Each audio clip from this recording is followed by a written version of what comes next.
Hello everyone. Thank you so much for joining me tonight to listen to my podcast, Parenting After Dark.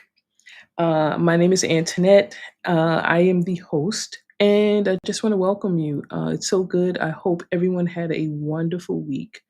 It wasn't too bad. Fall has started, so we get a little reprieve from this warm weather. It's not too bad, but I like fall. It's just something about the coolness and the drier weather, but not too dry. And it's just really, it's all around pleasant with the leaves and the foliage. I mean, it's just beautiful. So thank you for joining me tonight. I am super excited about tonight because we're going to be talking about a very important topic, one that's near and dear to me, and we're going to be talking about how do you build your village.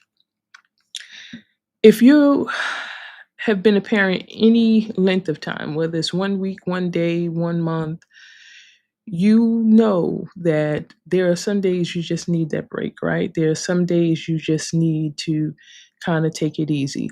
They may not come often, depending again on the village or the community of people that you have around you. But I thought it was an interesting topic to talk about, to kind of, just begin to really engage you in a very pleasant, um, a very, a very sincere topic, one that's really important. I mean, we look at the headlines and it seems like there's so much going on around parenting, with children being, abused, with, other things going on, a lot of violence against kids. And so we have to, as parents, one of our prime directives is protecting our children, right? And I don't have to say that. I mean, that goes without saying, but how do we really do that? The world is so very different. It's so very violent in a lot of ways, a lot of extreme ideas and so forth. And so I thought this would be a topic that, again, uh, to be a way to engage the community. I want to hear your thoughts and your feedback on it, any tips that you have, anything that you would like to share, or maybe you have experienced things that have helped you, please share them. You can either do that in the chat, or you can actually email me at the number one parentingafterdark@gmail.com, and you can share those. And then I would in turn share those with the community. So to get started, I just wanted to I made some notes here because I wanted to make sure that I hit specific points. So that origin of that term, it takes a village. Now, I tried to research it and I really didn't come up with an origin. It has been said by others that it is or derived as an African proverb. But it's really not clear. If you know where that originated, I would appreciate it if you would let me know. But it is a proverb in some sense because of what it stands for. It takes a village to raise a child. Um, my interpretation of that is it takes more than one person to bring this child up. And so, thinking about that, we might ask, why is that important? Like, why is it important for more than one person to be involved, to impart into a child, and to help mold their character and their development? Well, children learn relationships through family. So that's the first. And then through community, school, and other places like that, right? So you ideally you want them to have a broader view or exposure, right, to people or safe people. So we're going to get into that. I don't want to jump ahead, but you want them to have a broader view and a broader perspective. And so by this community, um, that can happen. Now, you might say, what is a community? So the term says village, but in modern day terms, I'm going to use the word community. So, what is that community? Well, a community is someone who you relate to or but it can be two, three, four people or more. But there's generally a very common thread between all of you. So if you are on social media, then there are lots of communities. There are communities to build businesses, communities to network, communities of people who are getting together, who are about coaching and development and things like that. So there's all these communities, but there is that one common thread amongst all of them, and they all have this one desire, or they have a shared desire, a shared thought pattern, a shared mindset, a shared belief system about this particular thing, whether it's technology, whether it's um, finances, whether it's you know, you know, Christian based. It's usually that shared common thread amongst all of them. And so when I talk about building community, who are the people in your life that you consider a community? And so I just want to kind of share my story. So I have been going to church all my life. By the time I had my daughter, she was about 8 years old when I started attending uh, one church. And out of all the years, and I've been there now, it's been 20 years, maybe I've been there, 18, 19 years that I've been there. And I met some wonderful, wonderful people. I won't shout their name out, but I've met wonderful, wonderful people who I was able to connect with, who I was able to fellowship with, who I was able to build relationships and become friends with. And it was just amazing. Every week, beyond a shadow of a doubt, we would gather and hang out after church and we would have a good time. We would go to some of the local diners and eateries, and sometimes we would explore and go different places. But every week, beyond a shadow of a doubt, we fellowshipped after church, and it was great. It was great because I felt like these were women who I knew. Again, we had a shared common value system and belief system. We were able to talk about the message. We were able to dig deeper. And I mean, our fellowships would go 2, 3, 4 hours. I'm talking about we get out of church about 8 o'clock, and we would be in the local diners till about 10, 11, maybe even later. And as a result, they got to know us. They knew us. We were called the crew.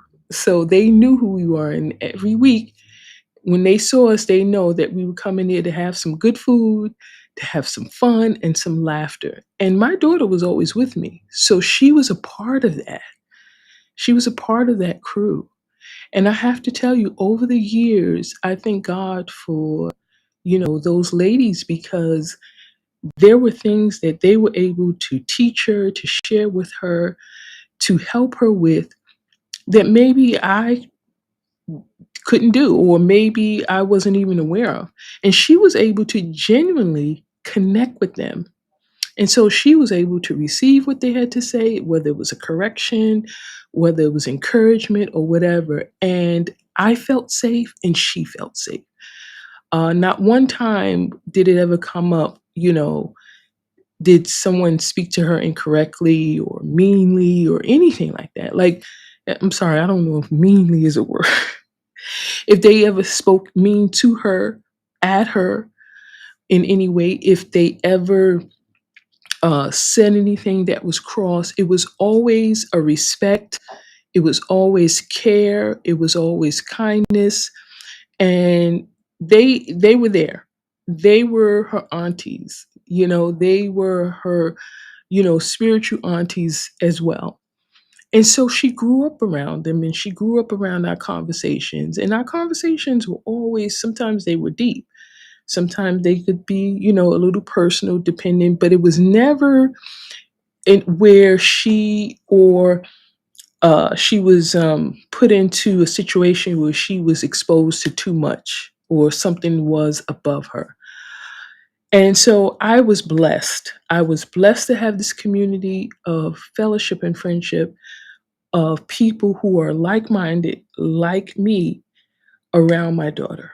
People who I can call during the week when she was getting on my nerves and just being a kid, who were there. And so I so valued and appreciated that. And so I wanted to talk about that with you tonight because I feel like the people who are around you are your community. Or it could be people that maybe they're not around you regularly, but these are those people who you can be around, you can have your child around, that is a safe, respectable environment, that is a good environment. You know that your child will, learn, they'll absorb, they'll learn how to relate, they'll learn how to look at different things from a different perspective, how to respect other people's opinions and attitudes. So I want to dive right into the main point of this, which is how do you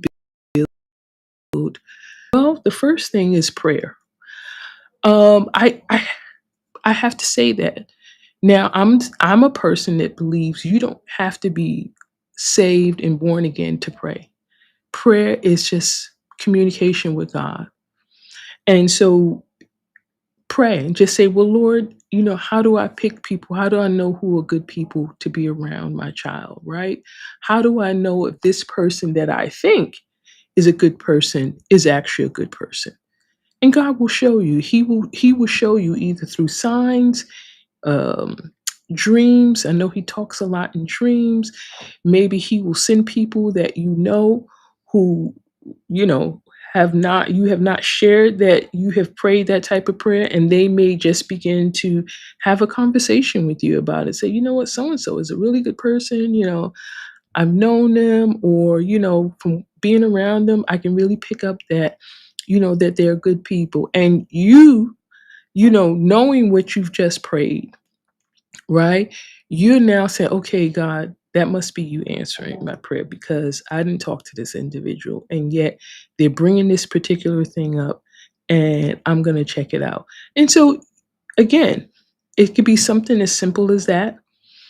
And you really want to observe a person. One of the things I put down here is character. So you want to look at people, and when I say look at them, I don't mean to look at them in judgment or being critical. I mean to really character assess their character.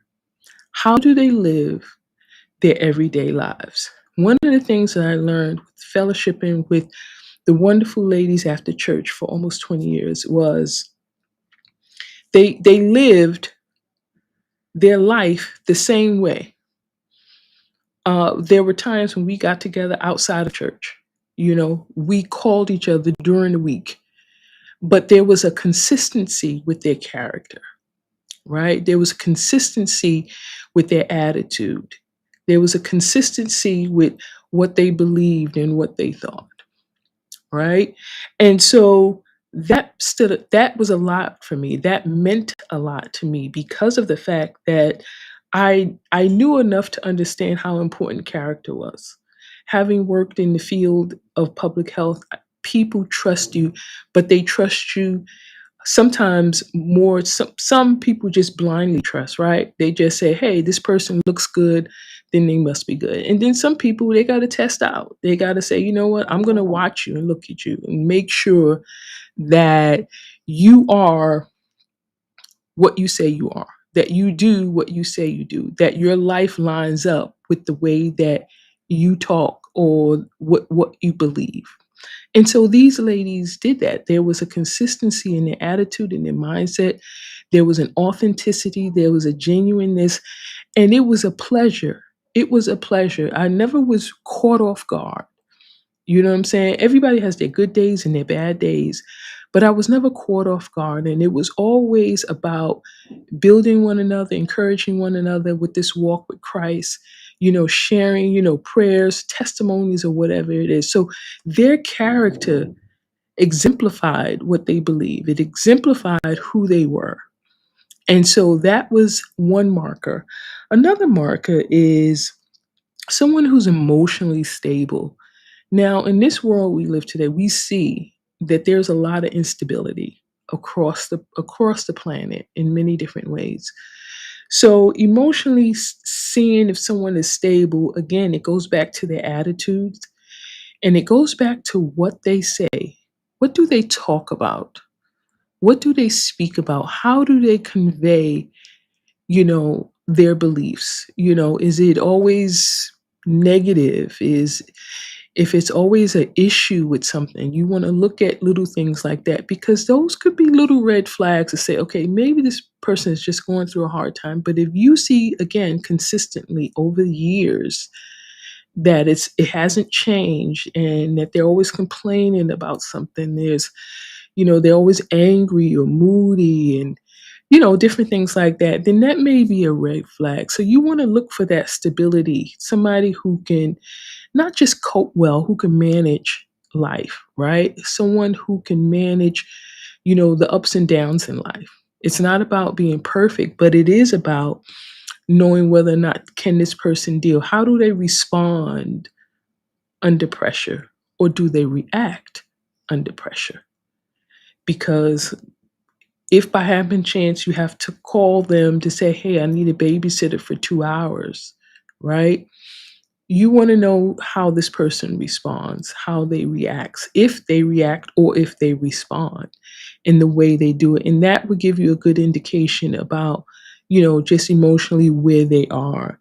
Um, Shared values and beliefs. You want someone who is not you replicated, but they have shared values and beliefs that also kind of mirror you.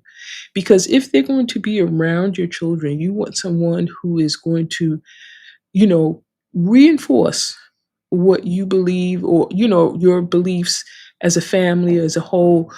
They're not going to, say the wrong thing or, instill thoughts and opinions that's contrary to how you are bringing up your child because our values are things that are important to us, right?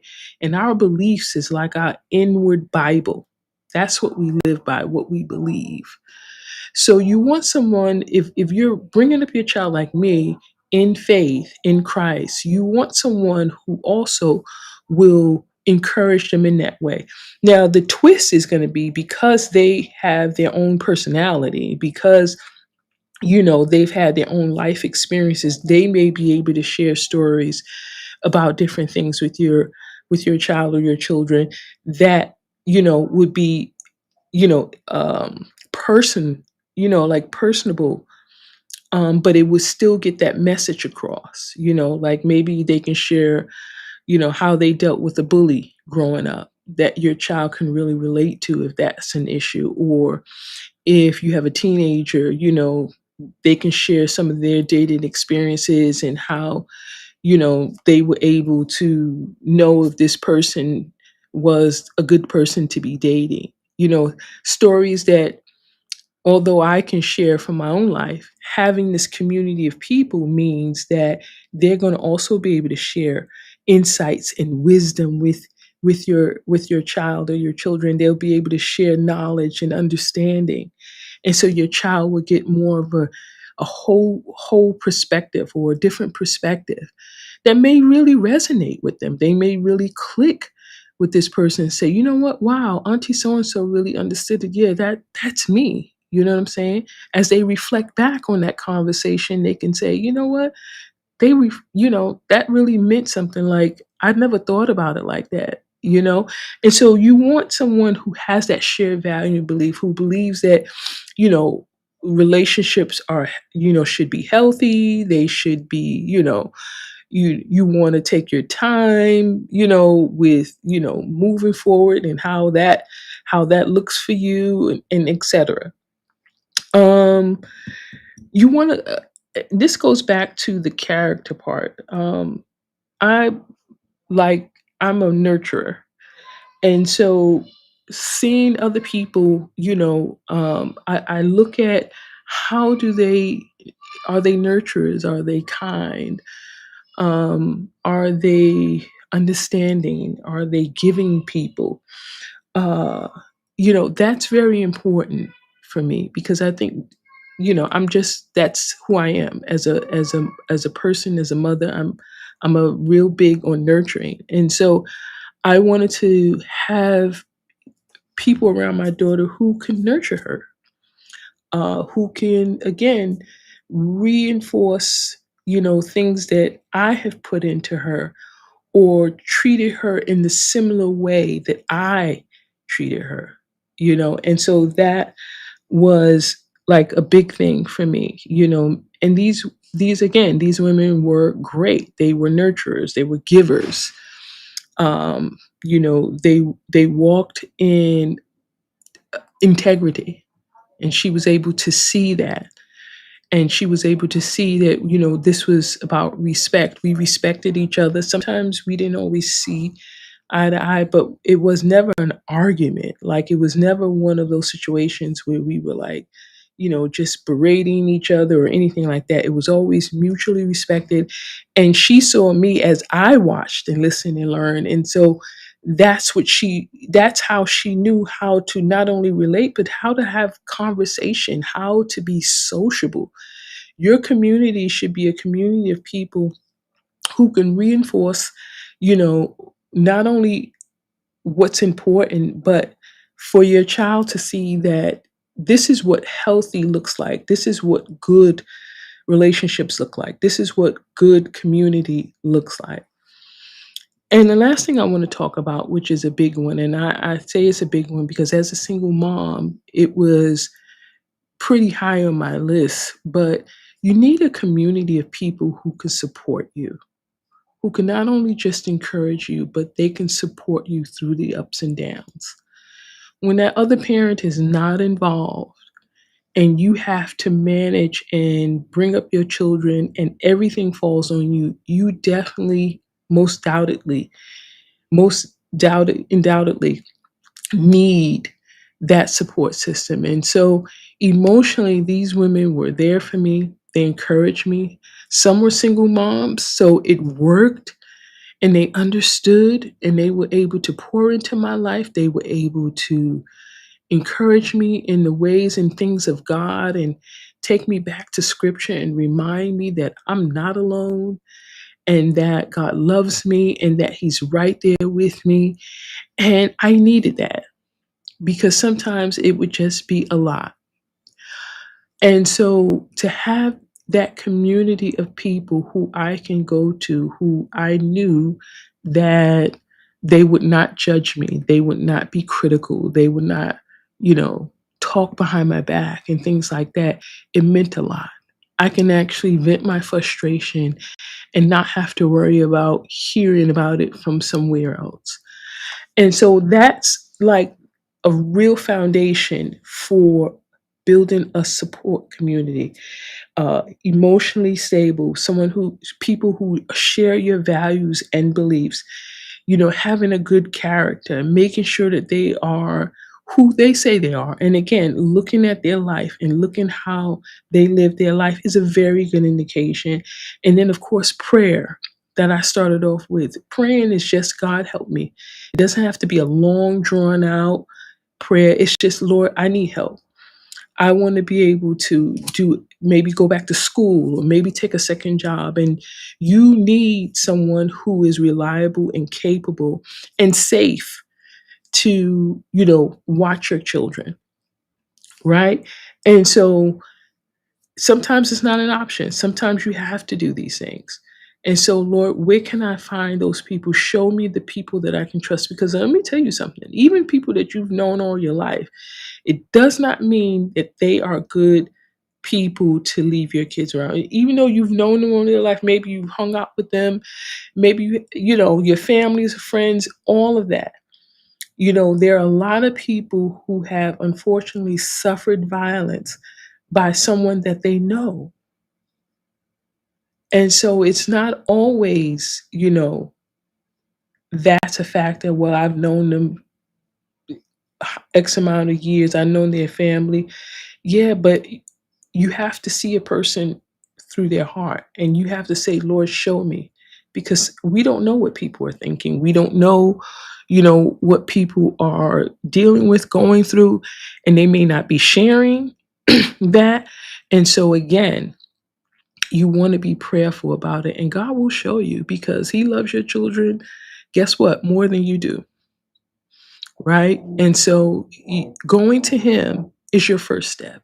I want to encourage you going to God and saying, Lord, I need your help to show me who can I trust around my kids? Who can be a good support system for me? Where's my community of people that of other parents? And they may not even be parents. Your community can be, people who are not parents. They can, maybe they don't go to church. I've known and I know several people who are awesome people. They do not go to church, but I can vouch for their character and who they are. And I know that my child would have been safe with them. And I left my child with them. And to this day, everything went well. There was never an issue. She never came to me and said, somebody did this. Never. And these are people who did not go to church. And I'm not saying that, in any kind of way, but I'm just saying like sometimes it's not always the people in one particular area. It can be people you know casually through work. Maybe you've met them at other times in your life or whatever, but they are good people. And when I say good, I mean they don't hurt, they're not harming, they're not cursing and yelling. Your child is not being forced to just sit somewhere and be quiet. They're not threatening. They're not those type of people. They're good people who respect and love, care, kind, nurturing. So I just want you to really just take that away. Sometimes it's not always easy, but at the same time, it can be done. And as your children get older, of course, that time will come where they become more independent, and then that community may change and it may not change. My daughter's aunties still can speak into her life. She's a young adult and thriving, but they can still speak into her life. They can still call her, text her, and do these things. So I know that although it's not the same, now they respect her as a young woman. They respect her, in different ways. And so I'm thankful for that. So I hope this was helpful to you. I hope you learned something and you got a little bit more understanding of the importance of having the right community and building and how to build that community. And most importantly, a community that's one of support for you emotionally, mentally, in a lot of ways, if need be, or even in some ways, and I say this very lightly, financially, if you need to, at times you may have to say, hey, you could I borrow, $20, could I borrow $10, and it's okay. And again, it's not about anything negative. It's just that sometimes you need that support, and support can look differently for everyone. So thank you for joining me. Tune in next week uh, for our next episode of Parenting After Dark. My name is Antoinette Clay, and I'm so delighted that you decided to tune in. Please, if you haven't subscribed, and then share this with people or parents who you may think will benefit from hearing this information. I'm hoping that it was great for you. I hope that again that you learned something that was tangible you can use to actually in your everyday life. If you have questions, If you want to share some things and what worked for you and how you build or have built your community, please email me at number one, parentingafterdark@gmail.com. Email me, and I would love to share those with the group, with the community. Have a blessed week. Enjoy this fall weather, and I'll see you next week.